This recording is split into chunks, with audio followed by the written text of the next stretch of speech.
Goeiemôre beleef familie, die wie my nog nie ken nie. My naam is Heinie Berner en ek is opgewonde om vandag saam met julle voort te gaan met ons reeks Woorde. Retief het laasweek met ons gedeel dat daar 'n manier is hoe ons met God praat.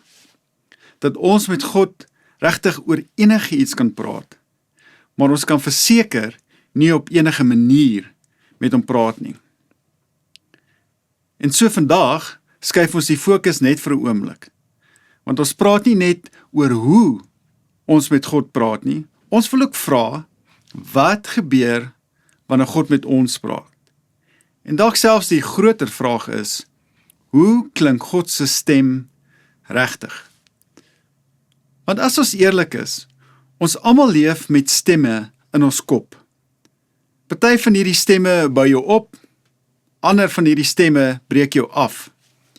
Party stemme laat jou voel, jy is genoeg. Ander laat jy voel, jy gaan nooit genoeg wees nie. En die vreemdste deel is, soms onthou ons nie eers die gebeurtenis nie, maar ons onthou die woorde. Ons onthou daardie opmerking, daardie sin, daardie oomblik. Iets wat iemand dalk baie vinnig gesê het, maar dit het diep in jou bly sit. Ek wonder of jy al ooit hierdie ervaring gehad het, dat iets jou op een dag laat voel asof jy die wêreld kan vat, en op 'n ander dag laat voel jy is klein, jy is onseker, of dalk net, jy is net nie goed genoeg nie. Of is dit dalk dat iets jou soms laat voel jy behoort, en ander kere laat jou voel jy moet jouself bewys. Ek dink baie van ons onderskat hoe diep dit ons vorm. Want woorde doen iets aan mense. Woorde vorm hoe jy oor jouself dink. Woorde vorm jou vrese. Woorde vorm jou verwagtinge. Woorde vorm selfs hoe jy ander mense sien. En kom ons wees eerlik met mekaar. Ons woorde vorm selfs hoe ons oor God dink. Vir party mense klink God soos 'n teleurstelling. Vir ander mense klink God soos oordeel. Vir ander klink God soos iemand wat kwaad is, altyd ontevrede en altyd ver. En dalk is dit die groot vraag waarmee ons vandag sit. Wat sê God eintlik? As al hierdie ander stemme oor my lewe praat, is die vraag, en dalk 'n beter vraag, wat sê God oor my? Nou wat baie interessant is, Johannes begin sy evangelie op 'n baie vreemde manier. Nie met 'n geboorte nie, nie met 'n stal nie, nie met Kersfees nie. Johannes begin by die begin van alles. Hy skryf vir ons in Johannes 1 hierdie volgende woorde. In die begin was die woord, en die woord was by God, en die woord was God. Ek hou so baie van hierdie, want Johannes sê eintlik vir ons, as jy wil weet hoe God se stem klink, moet jy kyk na Jesus. As jy wil weet hoe God oor mense voel, kyk na Jesus.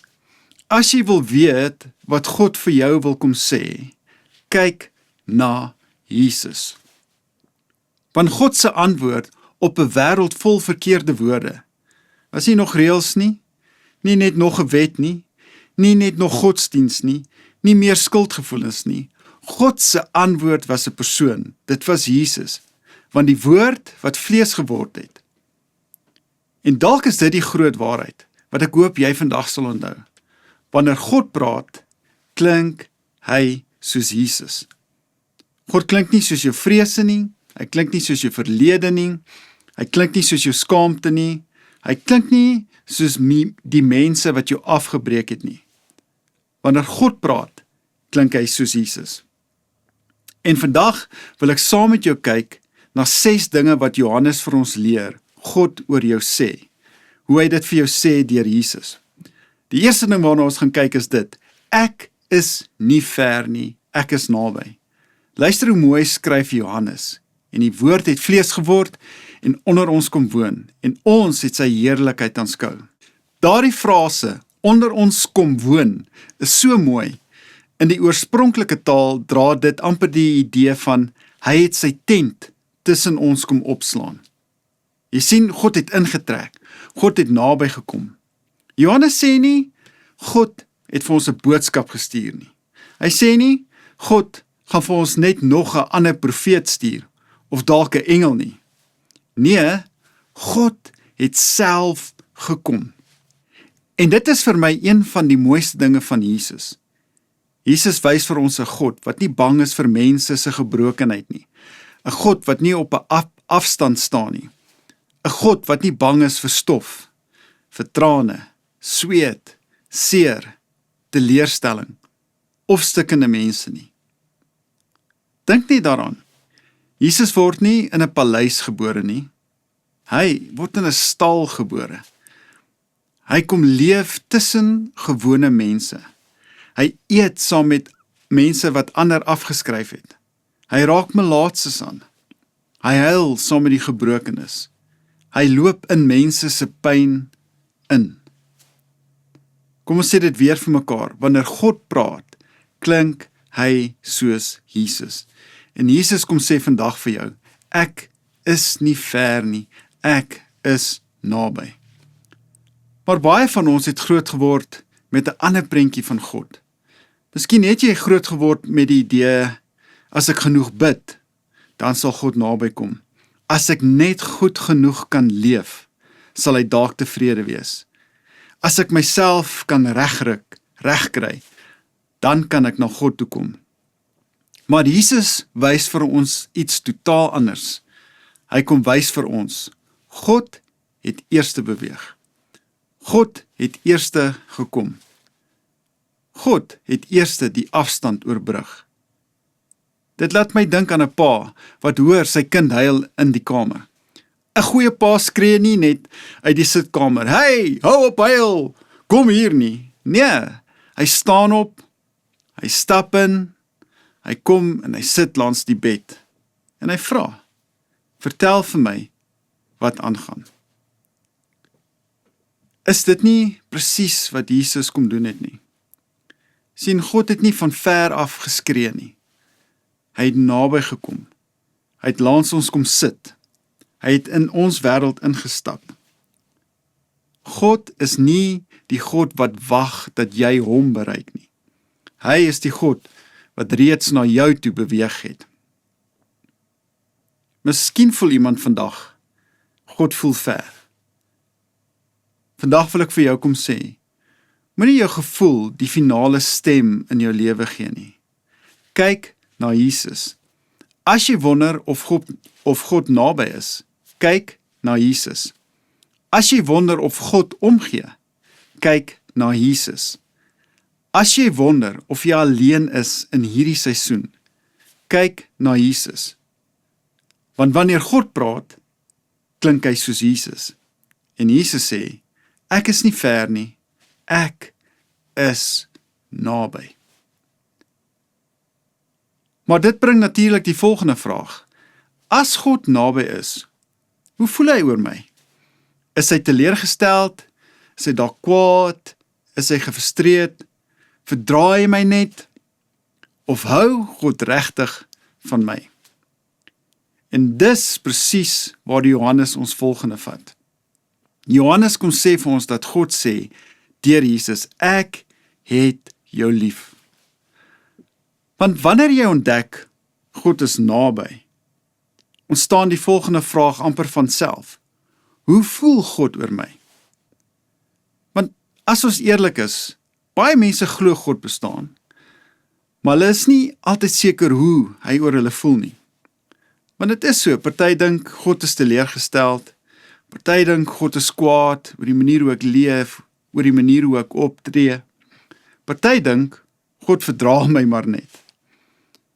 Maar as daar een ding is wat Johannes vir ons wil kom duidelik maak, dan is dit die volgende. Hy skryf hierdie baie, baie bekende woorde. Want so lief het God die wêreld gehad, dat hy sy unieke seun gegee het, sodat elkeen wat in hom glo, nie verlore sal gaan nie, maar die ewige lewe sal hê. Johannes 3, vers 16. Ons ken hierdie vers so goed, dat ons soms ophou hoor wat dit eintlik vir ons wil kom sê. Dat God het lief. Nie dalk nie, nie soms nie, nie wanneer jy goed genoeg gedoen het nie, nie wanneer jy jou lewe uitgesorteer het nie. Nee, God het lief. Dalk moet ons net weer vra, hoe lyk daardie liefde? Want baie mense se idee van liefde is stikkend. Nee, dit is voorwaardelike liefde. Prestasieliefde. Ek is lief vir jou solank jy iets doen, reg optree, reg praat, wat dit ook al is. Maar die Bybel kom wys vir ons iets heeltemal anders. 1 Korintiërs 13 beskryf ons die liefde soos volg. Dit bedek alles, glo alles, hoop alles, verduur alles. 1 Korintiërs 13 vers 7. Ek geniet veral die Living Bible vertaling van hierdie vers. Dit sê dit soos volg: If you love someone, you will be loyal to him no matter what the cost. You will always believe in him, always expect the best of him, and always stand your ground in defending him. En ek dink dit is 'n ongelooflike prentjie van hoe God jou liefhet. God gee nie op jou nie. Miskien is dit regtig al so, dat mense al opgegee het op jou. 'n Ouer, 'n vriend, 'n huweliksmaat. En dalk het jy al self op jouself opgegee. Maar God gee nie op nie. God hou aan werk. God hou aan nooi. God hou aan roep. Hy is die een wat aanhou vorm. Want wanneer God praat, klink hy soos Jesus. God verloor nie vertroue in die werk wat hy in jou begin het nie. Hierdie is my so belangrik. Paulus skryf daar in Filippense 1 vers 6. Hy wat 'n goeie werk in julle begin het, sal dit voltooi. Dis goeie nuus. Want party van ons voel, hierdie vat nou 'n bietjie lank. Of dalk sê ek sukkel nog steeds met dieselfde goed. Hy sê dalk ek moes al verder gewees het in hierdie verhouding. Maar God kyk na jou en in liefde sê hy, ek is nog nie klaar met jou nie. God sien meer in jou as wat jy in jouself sien. Ons is geneig om die slegste van onsself te verwag. Ons dink, ek gaan alweer opmors, of ek gaan dit nie maak nie, ek gaan weer val. Maar hoor net hier, God kyk na jou en hy sien jou raak. Nie omdat jy perfek is nie, maar omdat hy besig is in jou lewe. Hy sê, jy gaan vergewe. Hy sê, jy gaan groei. Hy sê, ek weet jy voel dalk jy wil opgee, maar ek weet jy gaan nie opgee nie. Want ek is nog in die werk in jou. God is aan jou kant. So luister jy, wanneer skuld jou aankla, dan staan hy nader. Wanneer vrees vir jou skree, dan praat hy harder. Wanneer skaamte vir jou kom sê, jy gaan nooit genoeg wees nie, dan sê God, jy is myne. En hier is dalk een van die belangrikste goed wat ons vandag moet hoor. God het jou nie lief, omdat Jesus vir jou gesterf het nie. Jesus het vir jou gesterf, omdat God jou lief het. Die kruis het nie God se hart verander teenoor jou nie. Die kruis het God se hart kom wys vir jou. Ek sê dit weer, wanneer God praat, klink hy net soos Jesus. En Jesus kom sê vandag weer vir jou, ek het jou innig lief. Maar liefde alleen beteken nog nie altyd lewe nie. Want party van ons is moeg. Is dalk uitgeput, leeg. Dit was 'n rowwe jaar. Jy probeer survive. Jy probeer cope. Jy probeer net deurkom. En dis hoekom Jesus nie net vir jou sê, ek het jou lief nie. Hy sê ook vir jou, ek is jou lewe. Een van die mooiste dinge in Johannes is die ek is uitsprake van Jesus. Byvoorbeeld, Jesus kom sê vir ons, ek is die brood van die lewe. Ek is die lig vir die wêreld. Ek is die goeie herder. Ek is die opstanding en ek is die lewe. Ek is die ware wingerdstok. Kyk net na iets belangrik. Jesus sê nie, ek wys vir jou waar die lewe is nie. Hy sê, ek is die lewe. Ek is jou lewe. Dis so anders as hoe ons dikwels geloof benader. Ons dink, as ek harder probeer, meer dissipline kry, meer Bybel lees, meer bid, dan gaan ek okay wees. Maar Jesus sê vir ons weer vandag, jy is regtig nie veronderstel om hierdie lewe op jou eie te dra. Dit op jou eie te probeer doen nie. Hy kom sê vir jou, ek is jou lewe. So voel jy uitgeput, dan sê hy vandag vir jou, ek is jou brood. Voel jy dalk vandag verdwaal en jy weet nie na watter kant toe nie, dan sê hy, ek is jou lig. Voel jy angstig vandag, dan sê hy, ek is die herder wat jou oppas. Voel jy dood binne, dan sê hy vandag, ek is jou opstanding, ek is jou lewe. Dawid het lang terug al iets geskryf, toe hy gesê, die Here is my herder, ek kom niks kort nie. Wat 'n ongelooflike manier om te leef. Nie, ek moet alles self gaan uitfigure nie, maar ek hoef hierdie lewe nie alleen te doen nie. God se woord vandag aan jou deur Jesus is, moenie harder probeer nie. God se woord aan jou is, my seun is jou lewe. Jy sien, wanneer God praat, klink hy net soos Jesus. En as jy Jesus sien, hoor jy God. En Jesus sê, ek is jou lewe. Maar dan kom ons by 'n deel, waar baie mense sukkel om God se stem te hoor. Want dit is nou maar net so, party van ons dra nog aan skaamte, ons dra nog skuld rond, ons voel ons verlede gaan ons inhaal. Goed waaroor jy hoop, niemand ooit iets gaan uitvind nie. En die vraag raak, wat sê God oor my lewe, wanneer ek misluk, wanneer ek regtig droog gemaak het? En Johannes kom antwoord hierdie ook vir ons. Hy kom sê vir jou vandag, God sê, jy is vergewe. Johannes 8 vertel vir ons een van die mooiste stories van genade. 'n Vrou word op heterdaad betrap. Geen verskonings, geen stories, geen wegkruipplek nie. Sy is skuldig. In die publiek verneder. In die middel van 'n skare word sy ingesleep. En rondom haar staan die godsdienstige manne, met klippe in hulle hande. Hulle het die wet, hulle het die reg, hulle het die mag, en al wat sy het, is haar skaamte en haar skuld. En dan bring hulle haar na Jesus toe. Nie om haar te help nie. Hulle wou haar maar net gebruik om Jesus vas te trek. En hulle vra vir hom, Moses sê, sy moet gestenig word, maar wat sê u? Jy voel die spanning hang in die lug. En Jesus antwoord nie, hy buig net af, en hy gaan skryf in die grond. Dan uiteindelik staan hy op, en hy sê hierdie baie bekende woorde, hy sê, laat die een sonder sonde die eerste klip gooi. Kan jy daai ongemak imagine? En dan is dit, een vir een, val die klippe uit mense se hande uit. Een vir een loop die aanklaers weg, tot net Jesus oorbly. Die enigste een sonder sonde. Die enigste een wat werklik die reg het om te oordeel. En dan kyk hy haar diep in haar oë, en hy sê vir haar, luister jy, ek veroordeel jou nie.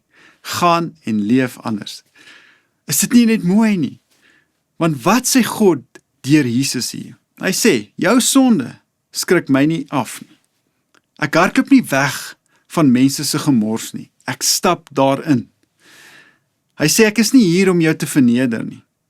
Hy is nie hier om jou kleiner te maak nie. Inteendeel, hy lig daai vrou op. Hy tel haar op. Hy sê vandag vir jou, ek verwyder jou aanklaers. Jy sien, party mense hier vandag leef nog onder klippe. Dis daai innerlike stemme. Dis daai klip van jou verlede. Dis daai klip van jou skaamte. Dis daai klip van jou skuld.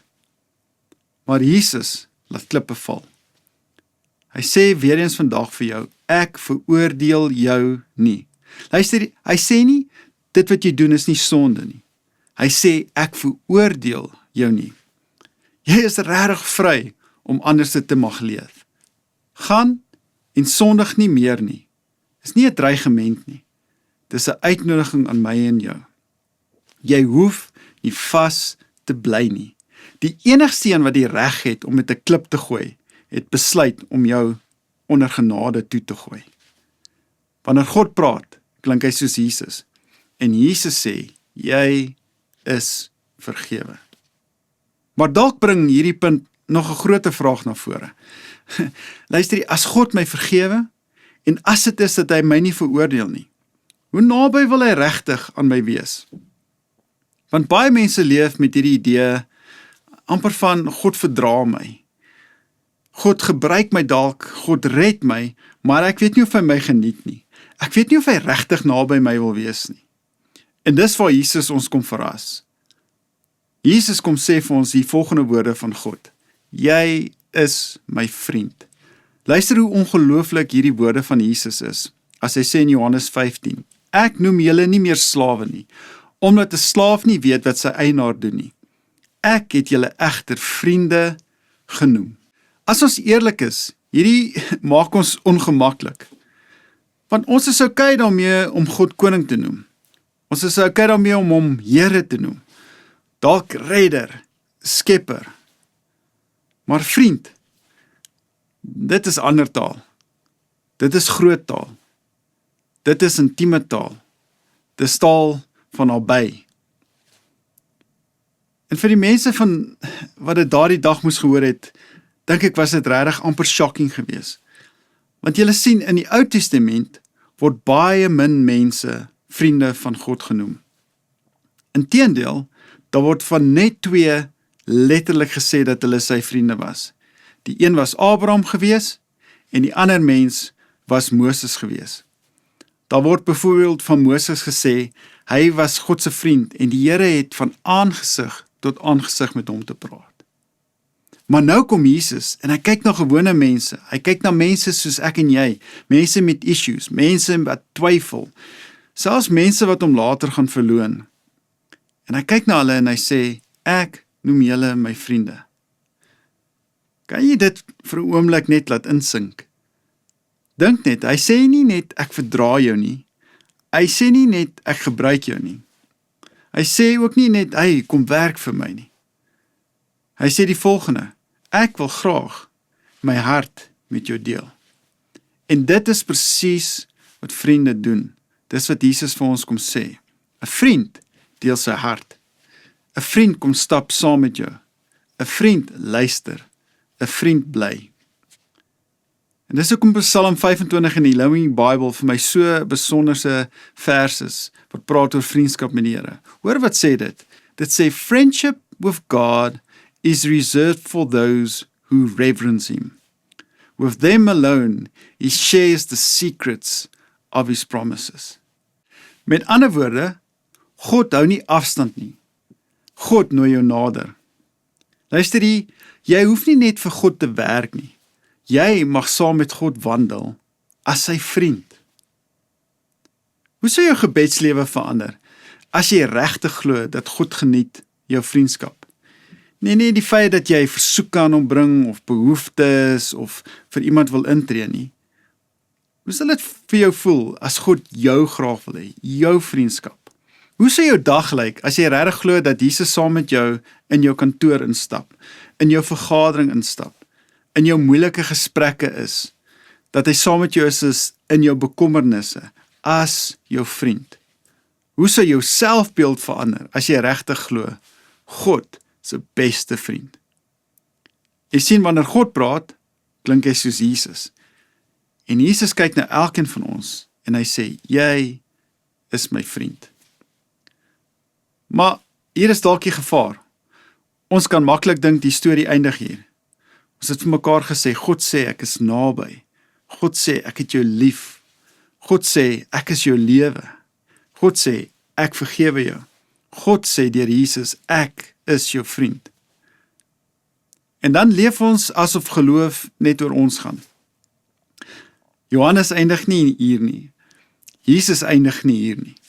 Want elke keer wanneer Jesus mense naby trek, dan roep hy hulle ook vorentoe. En dis die laaste ding wat Johannes vir ons wil kom sê. Hy sê, jy is die een wat ek stuur. Jy sien, na die kruis, na die opstanding, na al die chaos, verskyn Jesus aan sy disippels. Ek dink dis ongelooflik. Want op daai oomblik kon hy enigiets vir hulle gesê het.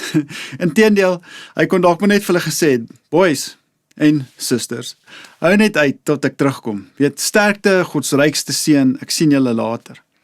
Maar luister wat sê Jesus, hier in Johannes 20 vers 21. Hy sê, vrede vir julle, soos die Vader my gestuur het, so stuur ek ook vir julle.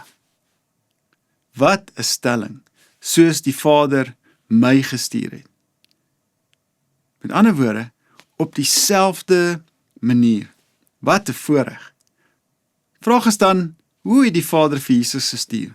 Wel, as ons Johannes lees en ons kyk hoe die Vader vir Jesus gebruik het, dan moet ons sê, hy het hom gestuur met liefde. Hy het hom gestuur met genade, met waarheid, met die Heilige Gees. En hy het Jesus gestuur na gewone mense, na die wat gebroken is, na mense wat verlore is, na mense wat voel hulle is afgeskryf. Jesus kyk na sy disippels en hy sê, nou stuur ek julle. En hy doen dit ook met my en jou.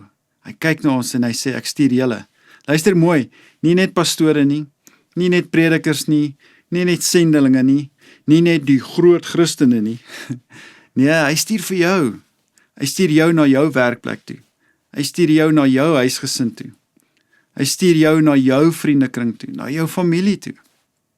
Daardie moeilike persoon in jou lewe. Luister hier is die groot waarheid. Jesus was die woord wat vlees geword het en vir ons kom wys het wat God vir ons wil sê. Hy was God se hart in 'n menslike vorm.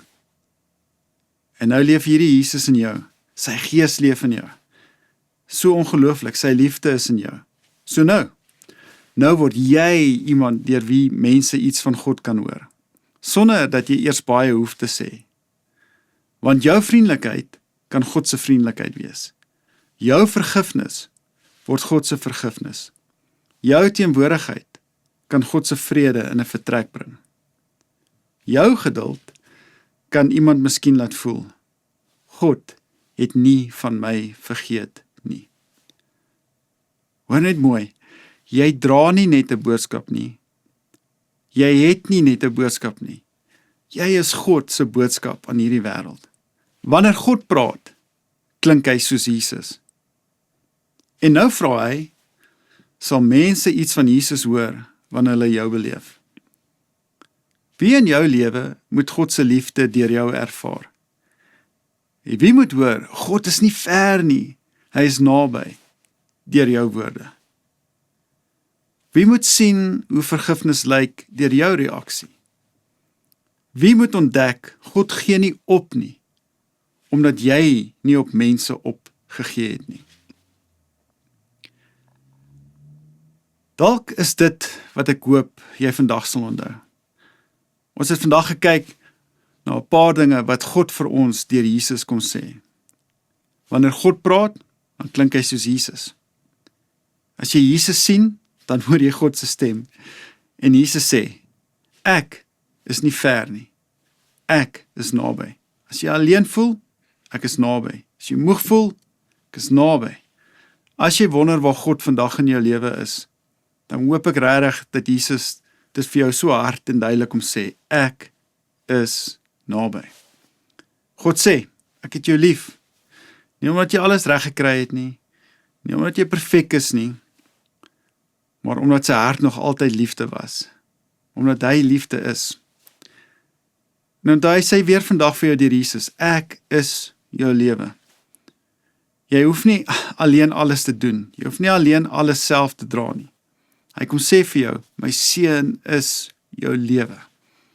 En hy kom sê vir jou, vandag, duidelik in hart deur Jesus, jy is vergewe. Jou verlede is nie die finale woord oor jou nie. Skaamte kry nie die laaste sê nie. Jesus kry. En hy sê ek vandag vir jou, jy is my vriend. Ek nooi jou nader, stap saam met my. Ek wil graag my hart met jou kom deel. Ek wil hê jy moet my ken vir wie ek regtig is. En hy eindig met hierdie mooi woorde en hierdie mooi uitnodiging. Jy is die een wat ek stuur. Want die wêreld het mense nodig wat klink soos Jesus. Mense wat liefhet soos Jesus, wat vergewe soos Jesus, wat naby Jesus is. Want hier is die groot waarheid. As jy wil weet wat God sê, kyk na Jesus. Hy is God se woord met 'n menslike gesig. Kom ons bid saam. Vader, dankie dat ons nie hoef te twyfel wat U wil vir ons lewe is, hoe U graag wil hê ons moet optree, hoe U oor ons voel nie. Dankie dat U alles vir ons so duidelik kom maak het in Jesus. So ek dink aan Jesus se eie woorde, as hy vir sy disippels gesê het, en vandag vir ons ook maar net weer sê, as julle my sien, dan sien julle die Vader. Ek weet hier is maar net 'n paar dinge wat ons gesels het oor wie U is en hoe U met ons praat. Maar vir elkeen wat nodig het om iets hiervan te hoor vandag, mag daai woord lewe bring. Mag U iets oopbreek in mense se harte. Dankie dat U aanhou praat. Dankie dat U nie ophou praat nie. Dankie dat U stem Jesus tot vandag toe nog aan die werk is in hierdie wêreld. Mag mense se oë oop wees om Hom raak te sien. En dit vra ek in Jesus se wonderlike naam. Amen.